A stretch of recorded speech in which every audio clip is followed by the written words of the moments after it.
Hi hello welcome to Kovai அறுசுவை சமையல். இன்றைக்கி நம்ம வீடியோவில் செம்பருத்தி பூ ஜூஸ் எப்படி செய்கிறதுன்னு தாங்க பார்க்க போகிறோம்.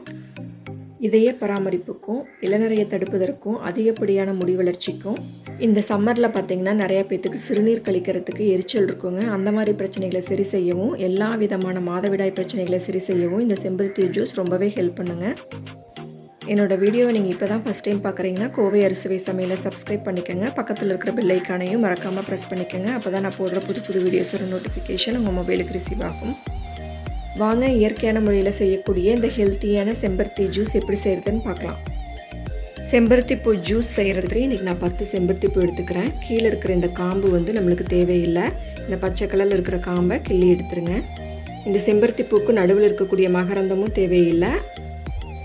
அந்த இதழை மட்டும் கிள்ளி எடுத்துக்கோங்க. இந்த மாதிரி 10 பூவையும் நம்ம அந்த இதழை மட்டும் கிள்ளி எடுத்துக்கலாம். செம்பருத்தி பூ இதழை மட்டும் தனியாக எடுத்ததுக்கப்புறமா நல்லா வாஷ் பண்ணி எடுத்து வச்சுக்கோங்க.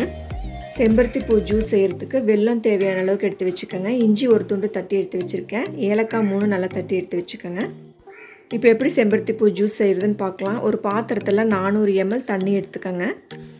இன்றைக்கி நான் 2 டம்ளர் ஜூஸ் செய்ய போகிறேங்க. 1 டம்ளருக்கு 5 பூ வீதம், 2 டம்ளருக்கு 10 பூ எடுத்துருக்கேங்க. இப்போ தண்ணி சூடானதுக்கப்புறம் நம்ம தட்டி எடுத்து வச்சுருந்த இஞ்சியை இதில் சேர்த்துக்கலாம். நம்ம இப்போ உரலில் தட்டி வச்சுருக்கிற ஏலக்காவை இதில் சேர்த்துக்கலாம். இப்போ இதை நல்லா கலந்து விட்டுருங்க. தண்ணி நல்லா கொதி வரட்டும்.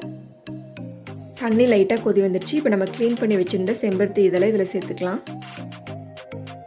இந்த செம்பருத்தி பூ பார்த்திங்கன்னா தண்ணியிலே நல்லா கொதித்து அந்த கலர் சேஞ்ச் ஆகணுங்க. அது வரைக்கும் நல்லா கொதிக்க விடுங்க.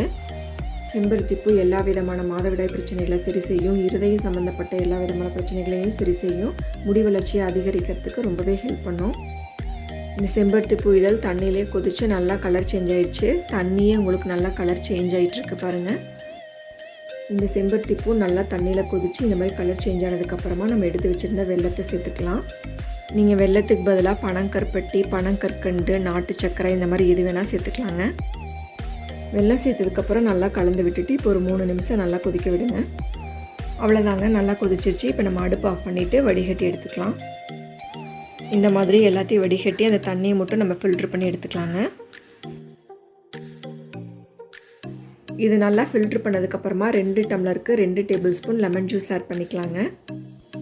லெமன் ஜூஸ் ஆட் பண்ணிவிட்டு நல்லா மிக்ஸ் பண்ணிக்கோங்க.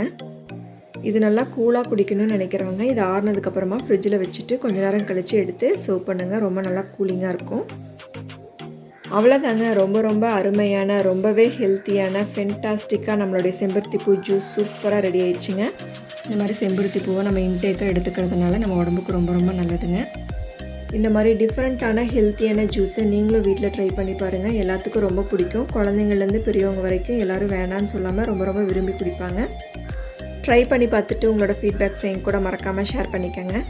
இந்த வீடியோ பிடிச்சிருந்தால் லைக் பண்ணி ஷேர் பண்ணி கோவை அறுசுவை சமையலை சப்ஸ்கிரைப் பண்ணுங்கள். சமைப்போம், சுவைப்போம், உணவையே மருந்தாக்கி ஆரோக்கியத்துடன் வாழ முயற்சிப்போம். தேங்க்ஸ் ஃபார் வாட்சிங் திஸ் வீடியோ. Thank you friends.